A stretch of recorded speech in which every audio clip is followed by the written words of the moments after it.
सुस्वागतम दोस्तों, मैं संजय सिंधे आप सभी का स्वागत करता हूं मेरे YouTube चैनल पर। आज हम भारत की खोज पाठ्य पुस्तक का छठा अध्याय देख रहे हैं, जिसका शीर्षक है अंतिम दौर 1। और ये मेरा दूसरा वीडियो इस अध्याय पर। तो उम्मीद करता हूं कि आपने भाग 1 पक्का देख लिया होगा। तो आगे बढ़ते हैं भाग 2 की तरफ।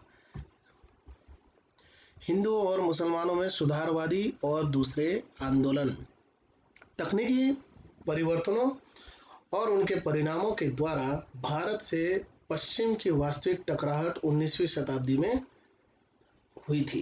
अब पश्चिमी जो देश हैं वो आमतौर पर हम लोग ब्रिटेन, अमेरिका, जर्मनी, जो हमारे पश्चिम दिशा में है, इसे हम लोग पाश्चात्य देश भी कहते हैं। तो इनसे हमारी टकराहट जो शुरुआत हुई वो शुरू हुई, टकराहट अर्थात संघर्ष 19वीं शताब्दी में शुरू हुआ। विचारों के क्षेत्र में भी परिवर्तन हुआ। पहली प्रतिक्रिया अल्पसंख्यक अंग्रेजी पढ़े लिखे वर्ग तथा वर्ग तक सीमित थी और उसमें लगभग हर पश्चिमी चीज के प्रति प्रशंसा का भाव था। और मुझे लगता है ये आज भी हमारे मन में जो है विदेशी चीजों के प्रति ज्यादा आकर्षण है, भारतीय चीजों के प्रति इतना ज्यादा आकर्षण नहीं है। तो इसके पीछे बहुत सारे कारण हो सकते हैं, जैसे कि वहाँ की जो गुणवत्ता है वो हमारे यहाँ के चीज़ों की अपेक्षा ज़्यादा अच्छी है, या फिर ऐसा भी हो सकता है कि उनकी कीमत कम है और हमारे देश में बनने वाली चीज़ों या उत्पाद की कीमत ज़्यादा है। कोई भी चीज़ हो, हम आज भी पश्चिमी चीज़ों के प्रति ज़्यादा आकर्षित होते हैं। हिंदू धर्म के कुछ सामाजिक रीति रिवाजों से खिन्न होकर बहुत से हिंदू ईसाई धर्म की ओर आकर्षित हुए और बंगाल के में कुछ प्रसिद्ध व्यक्तियों ने भी धर्म परिवर्तन कर लिया। राजा राममोहन राय ने हिंदू ब्रह्म समाज की स्थापना समाज सुधारवादी आधार पर की। उनके बाद केशव चंद्र ने उसे लगभग ईसाई रूप दे दिया। बंगाल के उभरते हुए मध्य वर्ग पर ब्रह्म समाज का प्रभाव पड़ा, लेकिन धार्मिक आस्था के रूप में वह बहुत कम लोगों तक सीमित रहा। भारत में अन्य स्थानों पर भी ऐसी ही प्रवृत्तियां काम कर रही थी और हिंदू धर्म के कठोर सामाजिक ढांचे के विरुद्ध असंतोष उभर रहा था। 19वीं शताब्दी के उत्तरार्ध में स्वामी दयानंद सरस्वती ने एक अत्यंत महत्वपूर्ण सुधार आंदोलन की शुरुआत की, लेकिन उसकी जड़ पंजाब के हिंदुओं में जमी। यह आर्य समाज का आंदोलन था और नारा था वेदों की ओर लौटो। इस नारे का वास्तविक अर्थ था वेदों के समय से आर्य धर्म में होने वाले विकास का निषेध। तो वेद के समय के जो मुख्य चीजें हैं उन्हीं को ज्यादा प्रधानता इसमें दी गई थी। यह बात महत्वपूर्ण है कि इसका प्रसार मुख्य रूप से पंजाब और संयुक्त प्रदेश के हिंदू मध्य वर्ग में हुआ।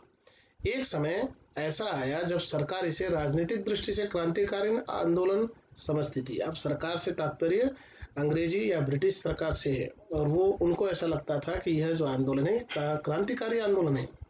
लड़के लड़कियों में समान रूप से शिक्षा के प्रसार में, स्त्रियों की स्थिति का सुधार करने में और दलित जातियों के स्तर को ऊंचा उठाने में इसने बहुत अच्छा काम किया। तो कुछ अच्छी चीजें इसमें से उभर कर आई। सबसे पहली बात, जो सबसे महत्वपूर्ण बात जो दिखाई दी कि इस आंदोलन की वजह से लड़के और लड़कियों में शिक्षा का प्रसार हुआ। हमारे भारत में मध्य युग में ऐसी स्थितियां आ गई थी कि स्त्रियों को शिक्षित करना उचित नहीं समझा जाता था। तो ऐसे में ये एक अच्छा वातावरण बन गया और इसी वातावरण को आगे बढ़ाते हुए महात्मा ज्योतिबा फुले, इन्होंने भारत में पहली लड़कियों का विद्यालय शुरू किया था पुणे इस जगह पर, और वो समय था 1848 के आसपास का। तो कहने का तात्पर्य कि स्त्रियों या लड़कियों की शिक्षा का प्रसार शुरू हुआ, स्त्रियों की स्थिति का सुधार इसमें दिखाई दिया। और सबसे बड़ी समस्या जो भारत में है वो जातीयवाद या ऊंची जात और नीची जात, वर्ण व्यवस्था, इसके स्तर को ऊंचा उठाने में इस आंदोलन ने बहुत बड़ा योगदान दिया। लगभग स्वामी दयानंद के ही समय में बंगाल में एक दूसरे ढंग का वास्तविक व्यक्तिमत्व सामने आया और नए पढ़े लिखे वर्ग के बहुत लोगों पर उसका प्रभाव पड़ा। वे श्री रामकृष्ण परमहंस थे, जो हम रामकृष्ण परमहंस के बारे में अच्छी तरह से जानते हैं कि वे स्वामी विवेकानंद के गुरु थे और इन्होंने भी हिंदू धर्म का खासा प्रचार किया है। वे सीधे साधे विद्वान नहीं पर धर्म प्राण व्यक्ति थे, लेकिन समाज सुधार में उनकी कोई विशेष रुचि नहीं थी। वे सीधे चैतन्य और भारत के अन्य संतों की परंपरा में आते हैं। वे मुख्यतः धार्मिक थे पर साथ ही बहुत उदार थे। आत्म साक्षात्कार की खोज में वे मुसलमान और ईसाई तत्वज्ञानियों तक से मिले। उनमें से कुछ लोग बहुत समय तक कुछ समय श्री रामकृष्ण के साथ भी रहे। वे कलकत्ता के निकट दक्षिणेश्वर में बस गए और उनके असाधारण व्यक्तित्व और चरित्र की ओर धीरे धीरे लोगों का ध्यान आकर्षित होने लगा।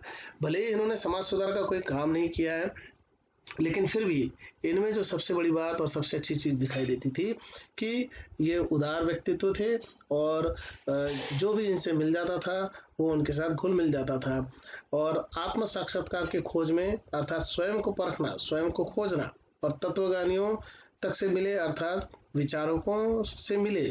फिर इसमें इन्होंने किसी भी धर्म जाति पंथ का विचार नहीं किया है और इसी वजह से शायद सांप्रदायिक विचार सांप्रदायिकता के से दूर रहे। सांप्रदायिकता क्या है? तो एक प्रकार से ऐसी स्थिति जिसमें धर्म के नाम पर दंगे होने लग जाते हैं और इसका मुख्य वजह होती है कि किसी एक धर्म को ऊंचा मान लेना और बाकी धर्मों को नीचा मान लेना। इस प्रकार की सोच रखने वाले व्यक्ति जो है सांप्रदायिकता के पक्षधर बन जाते हैं, तो या सांप्रदायिक बन जाते हैं, तो इससे वो अछूते थे।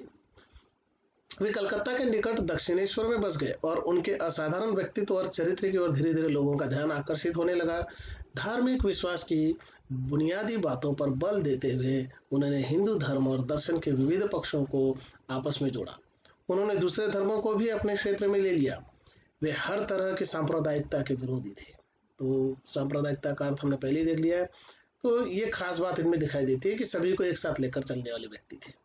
उन्होंने इस बात पर बल दिया कि सभी मार्ग सत्य की ओर जाते हैं। आधुनिक जीवन के संदर्भ में उन्हें समझना कठिन था, फिर भी वे भारत के बहुरंगी सांचे के अनुरूप थे। बहुत से लोग जिन्होंने उन्हें कभी नहीं देखा, उनकी जीवन कथा से प्रभावित हुए। इस वर्ग में रोमियो रोला थे, जिन्होंने उनकी और उनके मुख्य शिष्य विवेकानंद की जीवनी लिखी। तो भारतीय ही नहीं, विदेशी लोग भी इससे आकर्षित हुए। विवेकानंद ने अपने गुरु भाइयों के सहयोग से रामकृष्ण मिशन की स्थापना की, जिसमें सांप्रदायिकता नहीं थी। विवेकानंद के पास अतीत का आधार था और उन्हें भारत की विरासत पर गर्व था। फिर भी जीवन की समस्याओं के प्रति उनका दृष्टिकोण आधुनिक था और वे भारत के अतीत और वर्तमान के बीच एक तरह के सेतु थे। सेतु अर्थात पुल, दोनों को जोड़ने का काम करते थे। और ये दो जो चीजें थी वो थी भारत का अतीत अर्थात भूतकाल और भारत का वर्तमान अर्थात जो हम जिस युग में हम लोग जी रहे हैं। तो इन दोनों को जोड़ने का काम स्वामी विवेकानंद ने किया। वे बंगाल और अंग्रेजी के ओजस्वी वक्ता थे। इनकी खास बात थी कि उनका जो भाषण होता था वो बहुत प्रभावशाली होता था और जोश से परिपूर्ण हुआ करता था। और शायद यही वजह है, इसी चीज को भारत सरकार ने पहचाना और उनके जन्म दिवस को युवा दिन के रूप में हम लोग प्रति वर्ष 12 जनवरी को मनाते हैं। और बंगला का गद्य और ललित कविता के लेखक थे। वे सुंदर व्यक्तित्व के धनी थे, रोबीले, शालीन और गरिमावान। उन्हें अपने मिशन पर भरोसा था। उनमें भारत को आगे बढ़ाने की गहरी लगन थी और उदास और पतित हिंदू मानस के लिए वे संजीवनी की तरह आए। उदास अर्थात निराश हो गए और पतित हिंदू मानस अर्थात जिसका पतन होते चला जा रहा है, जो ह्रास की ओर बढ़ रहा है, धीरे धीरे जो है निराशा के गर्त में डूब रहा है। तो ऐसे लोगों के लिए वे संजीवनी की तरह है। अब संजीवनी तो सभी जानते हैं कि हनुमान ने जो है लक्ष्मण के प्राण बचाने के लिए जो है संजीवनी बूटी हिमालय से लेकर गए और श्रीलंका में जाकर उन्हें वो संजीवनी बूटी दी और फिर लक्ष्मण के प्राण बच गए। तो इस प्रकार से एक सोच लेकर स्वामी विवेकानंद भारत में आए, भारत के लोगों को उन्होंने संजीवनी दी। 1893 ईस्वी में उन्होंने शिकागो में अंतर्राष्ट्रीय धर्म सम्मेलन में भाग लिया। अमेरिका में 1 वर्ष से अधिक बिताया।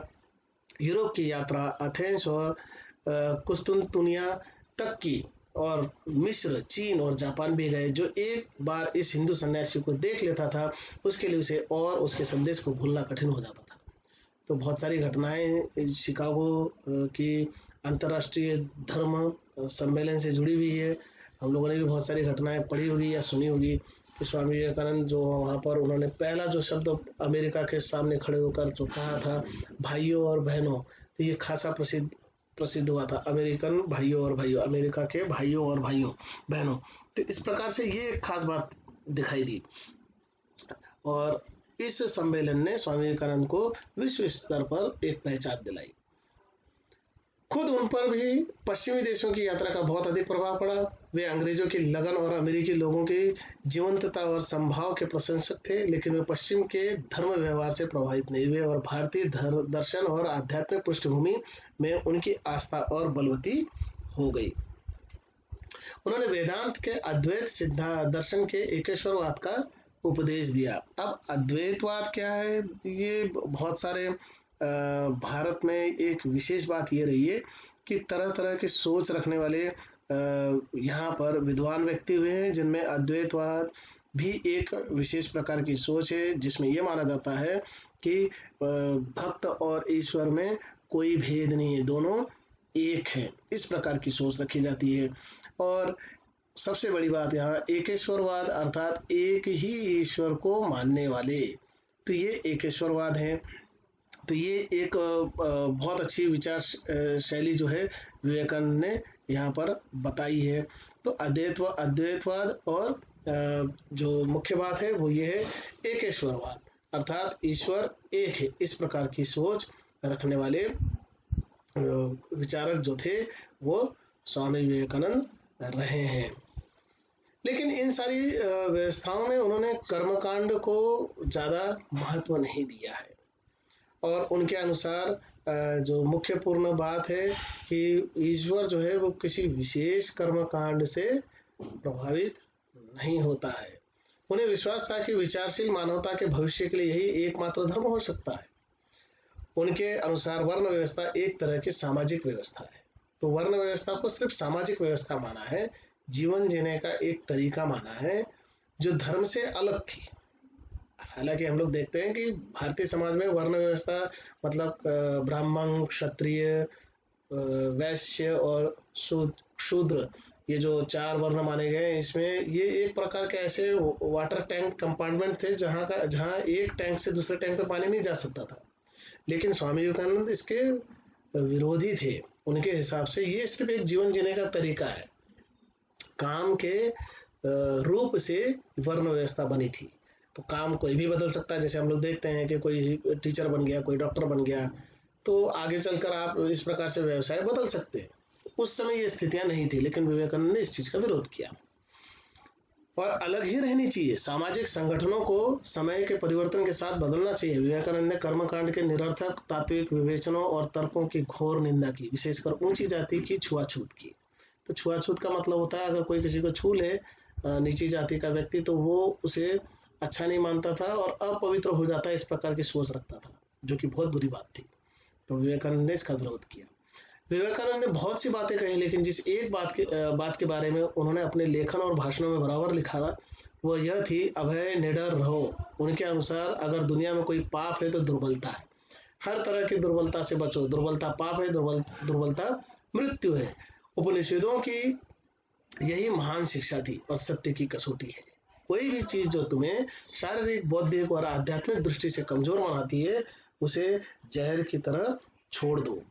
उसमें कोई जीवन नहीं है, वह सत्य नहीं हो सकती। सत्य मजबूत बनाता है, सत्य पवित्र है, सर्वज्ञान है। तो इस प्रकार से स्वामी विवेकानंद ने दुर्बलता का विरोध किया है। अंधविश्वासियों से सावधान रहो। मैं तुम्हें अंधविश्वासी, मूर्ख कहने की अपेक्षा कट्टर नास्तिक कहना पसंद करूंगा, क्योंकि नास्तिक सजीव होता है और आप उसे कुछ बना सकते हैं, लेकिन अगर अंधविश्वास घर कर ले तो दिमाग गायब हो जाता है, बुद्धि क्षीण होने लगती है, जीवन का पतन होने लगता है। तो स्वामी विवेकानंद ने बहुत बड़ी बात कही है कि व्यक्ति जो है वो कर्म पर विश्वास रखे, अंधविश्वासों पर भरोसा न रखे, विज्ञानवादी बने, विज्ञान पर भरोसा रखे, किसी भी चीज को परखे, जांचे, तभी उसको अमल में लाए।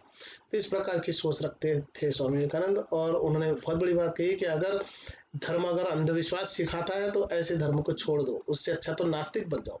जो ईश्वर की पूजा नहीं करता है वो नास्तिक है, जो ईश्वर को मानता नहीं है वो नास्तिक है, जिसकी किसी में आस्था नहीं है वो नास्तिक। तो इस प्रकार की कुछ बात यहाँ पर विवेकानंद ने कही है। इसलिए विवेकानंद ने भारत के दक्षिणी छोर में कन्याकुमारी से लेकर हिमालय तक गर्जना की। इस प्रक्रिया में उन्होंने अपने आप को खपा दिया। सन 1902 में 39 वर्ष की आयु में ही उनकी मृत्यु हो गई। तो इस प्रकार से स्वामी विवेकानंद ने इस प्रक्रिया में अपना पूरा जीवन बिताया है, लोगों को जागृत करने में। और 1902 में उनकी बहुत कम उम्र में उनकी मृत्यु हो गई। विवेकानंद के ही समकालीन थे रविंद्रनाथ टैगोर। रविंद्रनाथ टैगोर जी को तो हम अच्छी तरह से पहचानते हैं, जिन्होंने हमारा राष्ट्र गीत लिखा, राष्ट्रगान लिखा है, जन गण मन अधिनायक जय। तो इस प्रकार से रविंद्रनाथ टैगोर जी खासे प्रसिद्ध व्यक्ति थे और कवि थे, और इनकी कविताओं को विशेष सम्मान मिला है नोबेल पुरस्कार के द्वारा। 1913 में उन्हें नोबेल पुरस्कार मिला है, तो ये एक बहुत बड़ी बात थी। किंतु वे बाद की पीढ़ी के थे। टैगोर परिवार ने 19वीं शताब्दी के दौरान बंगाल के विभिन्न सुधारवादी आंदोलनों में आगे बढ़कर भाग लिया था। उस परिवार में आध्यात्मिक दृष्टि से ऊंचे लोग थे, श्रेष्ठ लेखक और कलाकार थे, पर रविंद्रनाथ का स्थान इन सबसे ऊंचा था और पूरे भारत में क्रमशः उनकी स्थिति ऐसी हो गई कि कोई उनकी बराबरी नहीं कर सकता था। वे राजनीतिज्ञ नहीं थे, किंतु वे इतने संवेदनशील और भारतीय जनता की स्वाधीनता के प्रति इतने समर्पित थे कि जब भी कोई बात उनसे बर्दाश्त नहीं होती थी, वे बाहर निकलते थे और ब्रिटिश सरकार या अपने लोगों को चेतावनी देते थे। 20वीं सदी के पहले दशक में बंगाल में व्याप्त स्वदेशी आंदोलन में उन्होंने भाग लिया और अमृतसर के हत्याकांड के समय उन्होंने सर का खिताब लौटा दिया। तो जालियनवाला बाग हत्याकांड जो था, उसके विरोध में जो खिताब इनको मिला था सर का, ब्रिटिश सरकार बहुत सारे उपाधियां दिया करती थी, खिताब दिया करती थी, जिसमें सर एक उपाधि थी, खिताब था, जिसे रविंद्रनाथ टैगोर ने लौटा दिया। जालियनवाला हत्याकांड जो हुआ था 1919 में, उसके विरोध में। शिक्षा के क्षेत्र में उन्होंने जो रचनात्मक कार्य खामोशी से आरंभ किया था, उसने शांति निकेतन को भारतीय संस्कृति का प्रधान केंद्र बना दिया। तो शांति निकेतन, विश्व निकेतन, इस प्रकार के जो इन्होंने निकेतन स्थापित किए, इन्होंने जो है भारतीय शिक्षा को एक नया दृष्टिकोण दिया। भारतीय मानस पर उनका प्रभाव विशेषकर एक के बाद एक आने वाली नई पीढ़ियों पर बेहद रहा। वे भारत के सर्वोत्तम अंतर्राष्ट्रीयतावादी थे, जिनकी ख्याति विदेशों में चले गए, वो अंतर्राष्ट्रीय हो गए, अंतर्राष्ट्रीय विचारवादी हो गए। अंतर्राष्ट्रीय सहयोग में विश्वास और उसके लिए काम करने के कारण वे भारत के संदेश को दूसरे देशों में ले जाते रहे और उनके संदेश अपने लोगों के लिए लाते रहे। फिर भी उनके पैर दृढ़ता पूर्वक भारत की धरती पर जमे हुए थे और उनका मस्तिष्क उपनिषदों के ज्ञान से ओतप्रोत था। घोर व्यक्तिवादी होने के बावजूद वे रूसी क्रांति की महान उपलब्धियों के प्रशंसक थे। तो जो व्यक्तिवादी है, व्यक्तिवादी सोच रखने वाले जो होते हैं व्यक्ति, वो कहलाते हैं व्यक्तिवादी। सोच रखने वाले व्यक्ति वो होते हैं जो व्यक्तियों के विशेष प्रभाव और उसके व्यक्तित्व पर ज्यादा जोर देते हैं, वो व्यक्तिवादी हैं।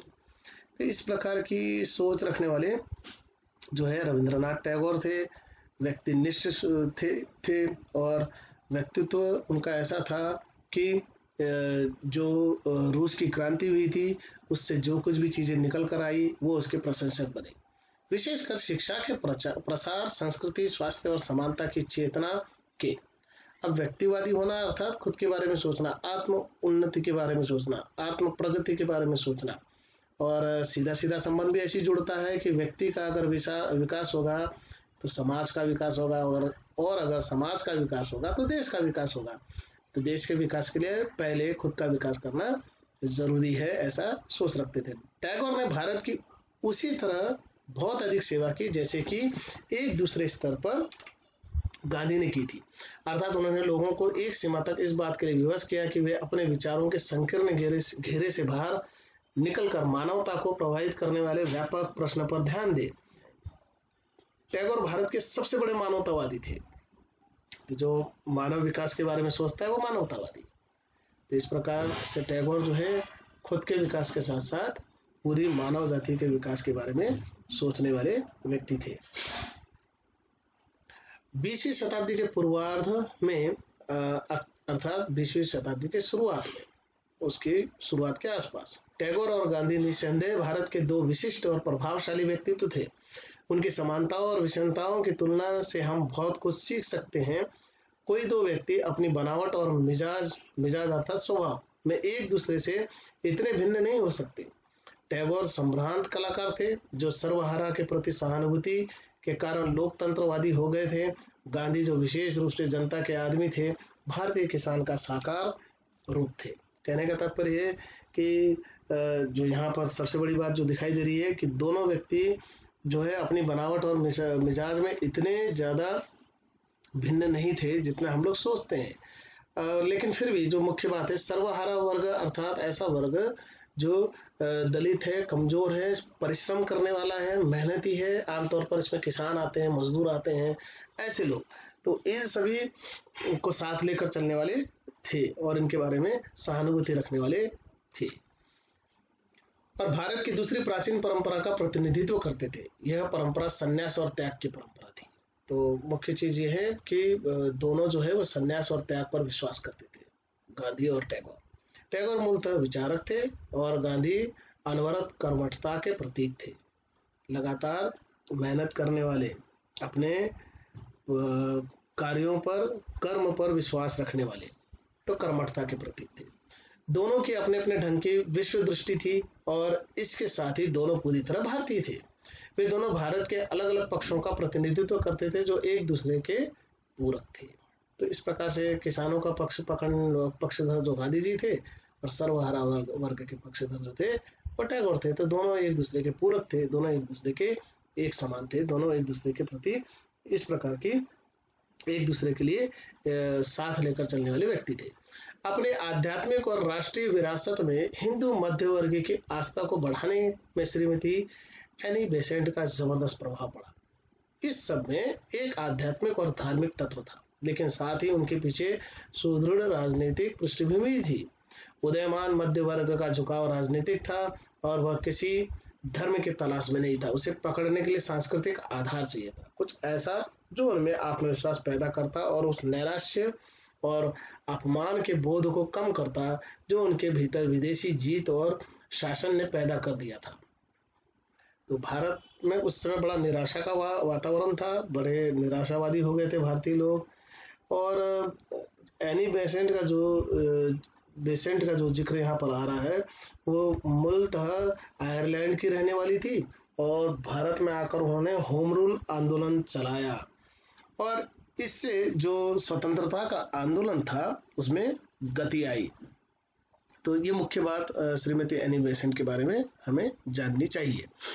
तो मुख्य बात जो यहाँ पर है, राष्ट्रीयता के विकास के साथ धर्म के अलावा यह तलाश अपने अतीत की ओर जाने की प्रवृत्ति होती है। भारत का अतीत अपनी संपूर्ण सांस्कृतिक विविधता और महानता के साथ सब भारतीयों की साझी विरासत है। हिंदुओं, मुसलमानों, ईसाइयों तथा अन्य लोगों की भी और उन्हीं के पूर्वजों के इसके निर्माण में सहयोग दिया था। बाद में दूसरे मतों में धर्म परिवर्तन कर लेने के कारण वे इस विरासत से वंचित नहीं हो जाते। तो भले किसी भी दबाव में आकर भारतीय लोगों ने धर्म परिवर्तन कर लिया हो, मुसलमान बन गए हो, ईसाई बन गए हो, लेकिन उनकी आत्मा कुल मिलाकर भारतीय ही थे। इस प्रकार से पंडित जवाहरलाल नेहरू जी कह रहे हैं। प्राचीन दर्शन और साहित्य, कला और इतिहास ने कुछ सांत्वना दी। राम मोहन राय, दयानंद, स्वामी विवेकानंद और अन्य लोगों ने नए विचारधारात्मक आंदोलन चलाए। एक और उन्होंने अंग्रेजी साहित्य की समृद्ध साहित्य धारा से रसपान किया, अर्थात उसे पढ़ा, उसे समझा। वहीं दूसरी ओर उनका मानस भारत के प्राचीन मनीषियों और शूरवीरों के विचारों और कार्यों से और उन पुरा गाथाओं और परंपराओं से भरा था जिन्हें उन्होंने अपने बचपन से आत्मसात किया था। तो एक तरफ तो वो जो है अंग्रेजी साहित्य को पढ़ते थे, समझते थे, ठीक इसी प्रकार से बचपन से जो भारतीय मनीषियों अर्थात विचारक और विद्वान इनके द्वारा बताए गए विचारों से वो प्रेरित थे। और हमारे यहाँ के जो पुराण ग्रंथ है जिसमें रामायण है, महाभारत है, भगवत गीता इत्यादि से जो उन्होंने सीखा था वो नहीं भूले थे। इसमें बहुत सी बातें मुसलमान जनता में भी समान रूप से प्रचलित थी। वे लोग परंपराओं से भलीभांति परिचित थे, लेकिन धीरे धीरे विशेष रूप से उच्च वर्ग के मुसलमानों के द्वारा यह महसूस किया जाने लगा कि उनके लिए इन अर्ध धार्मिक परंपराओं से जुड़ना बहुत मुनासिब नहीं होगा। इन परंपराओं को बढ़ावा देना इस्लाम की भावना के विरुद्ध होगा। उन्होंने अपनी कौमी बुनियाद दूसरी जगह तलाश की। कुछ हद तक उन्होंने उसे भारत के अफगान और मुगल युग में पाया, लेकिन उससे खाली जगह पूरी तरह नहीं भर पाई। तो यहाँ जो मुख्य बात यह है कि हर धर्म में कुछ ना कुछ ऐसी चीजें होती हैं जो मुख्य तौर पर उस धर्म को मानने वाले लोगों के बीच में एक प्रकार से दरार पैदा करती है। तो वो जो खाली खाई है या दरार है, उसे भरने के लिए वो दूसरी जगह पर वो समुदाय अपने आप को जोड़ने का प्रयास करता है। तो मुसलमानों में भी इसी प्रकार से दिखाई देता है। गदर के बाद भारत के मुसलमान इस असमंजस्य में थे कि वे किस ओर मुड़े। ब्रिटिश सरकार ने जानबूझकर हिंदुओं की तुलना में उनका दमन कहीं अधिक किया और इस दमन का प्रभाव विशेष रूप से उन मुसलमानों पर पड़ा जिसने नया मध्य वर्ग या बुर्जुआ वर्ग पैदा होता है। तो कहने का तात्पर्य यह है कि जो सोच है वो इस प्रकार से परिवर्तित हो गई कि लोग जो हैं वो अलग तरह से विचार करने लगे। और जब अंग्रेज आए, गदर 1857 का जो गदर हुआ, उसके बाद स्थितियां विशेष तौर पर बदल गई। उसके बाद अंग्रेजों ने मुसलमानों का ज़्यादा दमन किया और इससे स्थितियां ऐसी पैदा हो गई कि जो मुसलमान वर्ग था उनमें एक नया वर्ग बन गया जो मध्य वर्ग बनकर उभरा और जिसमें बाबू लोग ज़्यादा थे और फिर एक नई स्थिति पैदा हुई। सन 1870 के बाद उनके प्रति ब्रिटिश नीति में धीरे धीरे परिवर्तन हुआ और वह उनके अधिक अनुकूल हो गई। तो 1857 से लेकर 1870 के बीच स्थितियां फिर से परिवर्तित होने लगी और उसके बाद फिर मुसलमानों के प्रति धीरे धीरे अंग्रेज सरकार जो है वो थोड़ी सी अपनी नीतियों को परिवर्तित करने लगी और वो उनके अनुसार उनके अनुरूप हो गई। इस परिवर्तन का विशेष कारण ब्रिटिश सरकार की संतुलन की नीति थी। फिर भी इस प्रक्रिया में सर सैयद अहमद खां की महत्वपूर्ण भूमिका रही। उन्हें इस बात का भरोसा था कि वे ब्रिटिश सत्ता से सहयोग करके ही मुसलमानों को ऊपर उठा सकते। वे इस बात के लिए बहुत उत्सुक थे कि ये लोग अंग्रेजी शिक्षा को स्वीकार कर लें। उन्होंने यूरोपीय सभ्यता को जिस रूप में देखा था उसका उन पर गहरा प्रभाव था। वास्तव में यूरोप से लिखे उनके कुछ पत्रों से जाहिर होता है कि वे इतने चकाचौंध थे कि उनका संतुलन डगमगा सा गया था। ये एक अलग सी स्थिति यहाँ पर पैदा हो गई कि दूसरे देशों की प्रगति को देखकर सर सैयद अहमद खां जी जो थे उनको लगता था कि मुसलमानों की प्रगति में अंग्रेज उनकी अहम भूमिका निभा सकते हैं। सर सैयद उत्साही सुधारक थे और वे आधुनिक वैज्ञानिक विचारों के साथ इस्लाम का मेल बिठाना चाहते थे और उनको लगता था कि ब्रिटिश सरकार इसमें मुख्य भूमिका निभा सकती है। वे नए ढंग की शिक्षा को बढ़ावा देना चाहते थे। राष्ट्रीय आंदोलन के आरंभ से वे भयभीत हुए क्योंकि उनका विचार था कि ब्रिटिश अधिकारियों का किसी भी तरह का विरोध करने के कारण उन्हें अपने शैक्षिक कार्यक्रम में उनकी सहायता नहीं मिलेगी। उन्हें यह सहायता जरूरी मालूम होती थी, इसलिए उन्होंने मुसलमानों में ब्रिटिश विरोधी भावना को कम करने की कोशिश की और उन्हें नेशनल कांग्रेस से जो उस समय आकार ले रही थी हटाने की कोशिश की। तो ये एक मुख्य परिवर्तन हुआ। जैसे कि हम सभी जानते हैं कि 1885 में नेशनल कांग्रेस की स्थापना हुई, राष्ट्रीय कांग्रेस की स्थापना हुई। तो उस दरमियान जो है सर सैयद अहमद खां को लगता था कि अगर वो ब्रिटिश सरकार के विरोध में जाएंगे तो मुसलमानों को शिक्षा से वंचित होना पड़ सकता है या फिर उनका विकास मुस्लिम समुदाय के लोगों का विकास ठीक से नहीं हो पाएगा और ब्रिटिश सरकार उसमें मदद नहीं करेगी। उन्हें यह सहायता जरूरी मालूम होती थी, इसलिए उन्होंने मुसलमानों में ब्रिटिश विरोधी भावना को कम करने की कोशिश की और उन्होंने नेशनल कांग्रेस से जो उस समय आकार ले रही थी हटाने की कोशिश की। उन्होंने जिस अलीगढ़ कॉलेज की स्थापना की उसका एक घोषित उद्देश्य था भारत के मुसलमानों को ब्रिटिश ताज की योग्य और उपयोगी प्रजा बनाना।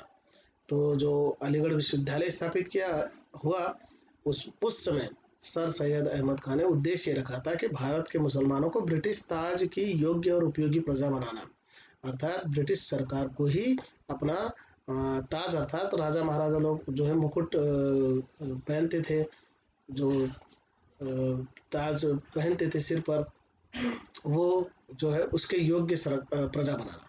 वे नेशनल कांग्रेस का विरोध इसलिए नहीं करते थे कि उन्हें विशेष रूप से हिंदू संगठन समझते थे। उन्होंने उसका विरोध इसलिए किया क्योंकि वे अंग्रेजों की सहायता और सहयोग चाहते थे। अब वो ऐसी स्थिति में है कि जहाँ हिंदुओं का विरोध नहीं कर सकते और अंग्रेजों का भी विरोध नहीं कर सकते, और बीच में कहीं तो भी रह गए थे। उन्होंने यह दिखाने की कोशिश की कि कुल मिलाकर मुसलमानों ने गदर में हिस्सा नहीं लिया और वे ब्रिटिश सत्ता के प्रति वफादार रहे।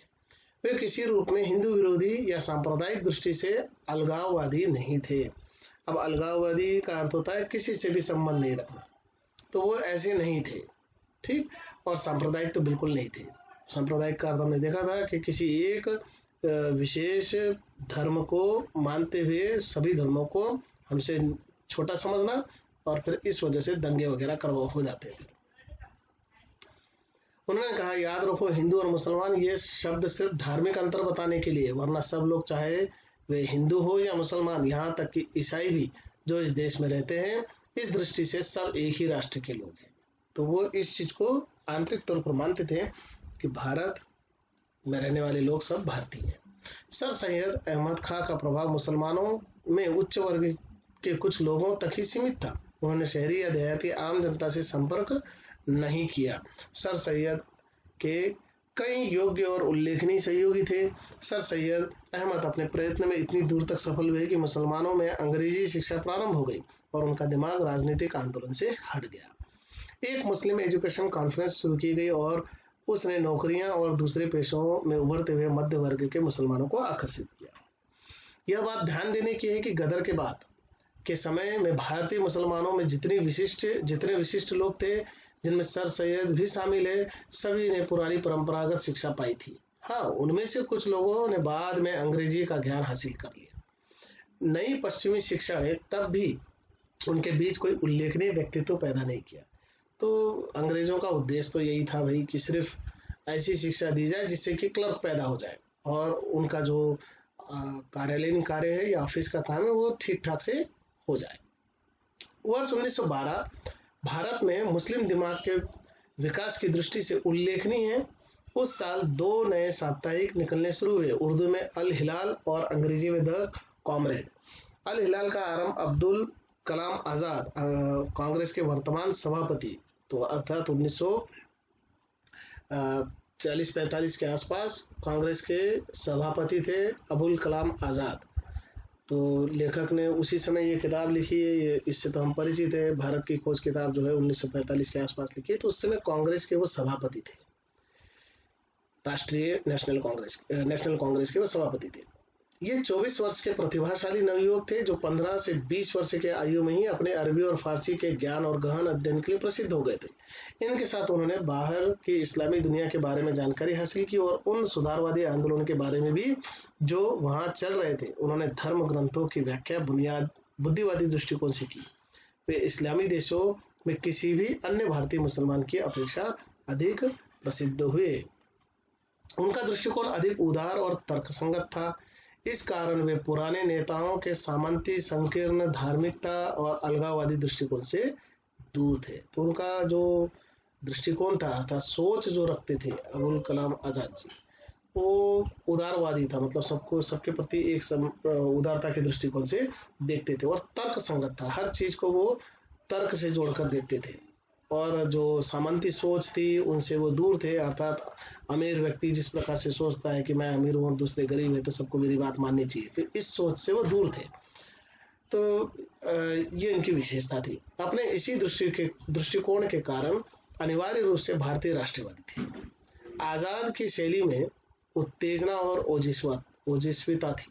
तो सुभाष चंद्र बोस माफ कीजिए, चंद्रशेखर आजाद की जो शैली थी वो बड़ी तेजस्वी थी और आक्रामक थी। गो कि कभी कभी वह फारसी पृष्ठभूमि के कारण कुछ कठिन प्रतीत होती थी। नए विचारों के लिए उन्होंने नई शब्दावली का प्रयोग किया और उर्दू भाषा जैसी आज है उसे यह रूप देने में उनका निश्चित योगदान था। उनमें मध्ययुगीन पंडिताऊपन, 18वीं शताब्दी की तार्किकता और आधुनिक दृष्टिकोण का विचित्र मेल था। तो ये इनकी खासियत थी चंद्रशेखर आजाद जी की। और जैसे कि हम जानते हैं कि वो क्रांतिकारी थे, वो ये सोच रखते थे कि अंग्रेजों को भगाने के लिए जो है क्रांति ही महत्वपूर्ण भूमिका निभा सकती है। अलीगढ़ कॉलेज में सर सैयद खां से उनका संबंध रहा था, लेकिन अलीगढ़ कॉलेज की परंपरा अलग थी और राजनीतिक और सामाजिक दोनों दृष्टियों से वे रूढ़िवादी थे। रूढ़िवादी अर्थात पुरानी सोच रखने वाले, प्राचीन घिसी पिटी सोच रखने वाले अपने विद्यार्थियों के सामने भी जो मुख्य लक्ष्य रखते थे वह था निचले दर्जे की सरकारी नौकरी में प्रवेश करना। जैसा कि मैंने प्रारंभ में बताया कि अंग्रेज चाहते थे कि एक ऐसा समुदाय उनको मिले जो उनके इशारों पर काम करे, और इसमें महत्वपूर्ण नौकरी होती थी क्लर्क की नौकरी। इसके लिए सरकार समर्थक रवैया अनिवार्य था और राष्ट्रवाद और विद्रोह के लिए कोई गुंजाइश नहीं थी। अलीगढ़ कॉलेज का समुदाय अब नए मुसलमान बुद्धिजीवियों का नेतृत्व कर रहा था और कभी कभी प्रकट रूप से, पर अधिकतर पर्दे के पीछे से लगभग हर मुस्लिम आंदोलन को प्रभावित करता था। मुस्लिम लीग की स्थापना मुख्य रूप से इन्हीं लोगों के प्रयास से हुई। तो जैसे कि हम जानते हैं कि मुस्लिम लीग जो है, इसने ही फिर भारत से अलग पाकिस्तान की मांग की थी। तो ये एक स्थितियां धीरे धीरे बनती चली गई। अबुल कलाम आजाद ने इस पुरातन पंथी और राष्ट्र विरोधी भावना के गढ़ पर हमला किया। यह काम उन्होंने ऐसे विचारों के प्रसार से किया जिन्होंने अलीगढ़ परंपरा की जड़ ही खोद दी। इस युवा लेखक और पत्रकार ने मुस्लिम बुद्धिजीवी समुदाय में सनसनी पैदा की। यद्यपि बुजुर्गों ने उन पर भुआएं चढ़ाई, पर युवा पीढ़ी के दिमाग में उनके शब्दों ने उत्तेजना पैदा कर दी। तिलक और गोखले। नेशनल कांग्रेस, जिसकी स्थापना सन 1885 में हुई थी, जब प्रौढ़ हुई तो एक नए ढंग का नेतृत्व सामने आया। ये लोग अधिक आक्रामक और अवज्ञाकारी थे और बड़ी संख्या में निम्न मध्य वर्ग, विद्यार्थी और युवा लोगों के प्रतिनिधि थे। तो बंगाल विभाजन के विरोध में, बंगाल का विभाजन जो है 1905 के में माना जाता है, तो उसका विरोध शुरू हुआ कि पश्चिम बंगाल और बांग्लादेश उस समय बंगाल माना जाता था। स्वतंत्रता के बाद फिर ये थोड़े से अलग हो गए और पश्चिम बंगाल जो है भारत में था, और आज जो बांग्लादेश है वो पाकिस्तान का एक हिस्सा था। बाद में आगे चलकर पाकिस्तान से अलग हो गया बांग्लादेश। तो बंगाल का विभाजन उस समय, आज का पश्चिम बंगाल और बांग्लादेश एक था। तो बंगाल का विभाजन अंग्रेजों ने एक नीति बनाई जिसके तहत प्रशासनिक सुविधाएं तो बंगाल को भारत से अलग करने का प्रयास किया अंग्रेजों ने 1905 में। तो विभाजन के विरोध में जो शक्तिशाली आंदोलन हुआ था, उसमें इस प्रकार के कई योग्य और ओजस्वी नेता उभर कर आए, लेकिन इसके सच्चे प्रतीक महाराष्ट्र के बाल गंगाधर तिलक थे। पुराने नेतृत्व के प्रतिनिधि भी कम उम्र के मराठा सज्जन गोपाल कृष्ण गोखले थे। क्रांतिकारी नारे हवा में गूंज रहे थे और संघर्ष अनिवार्य था। इस संघर्ष को बचाने के लिए कांग्रेस के बुजुर्ग नेता दादा भाई नौरोजी, जिन्हें राष्ट्रपिता समझा जाता था, अपने अवकाश प्राप्त जीवन से वापस लाए गए। बचाव थोड़े ही दिन के लिए हुआ और 1907 में संघर्ष फिर हुआ, जिसमें पुराने उदार दल की जीत हुई। पर इसमें संदेह नहीं कि राजनीतिक दृष्टि से सजग भारत की बहुसंख्यक जनता तिलक और उनके समुदाय के पक्ष में थी। कांग्रेस का महत्व काफी कुछ घट गया और बंगाल में हिंसक गतिविधियां सामने आ रही थी। तो इस प्रकार से बंगाल विभाजन के समय यह आंदोलन हुए हैं। तो चलिए यहाँ रुकते हैं, फिर से मिलते हैं एक नए वीडियो के साथ। धन्यवाद आप सभी का।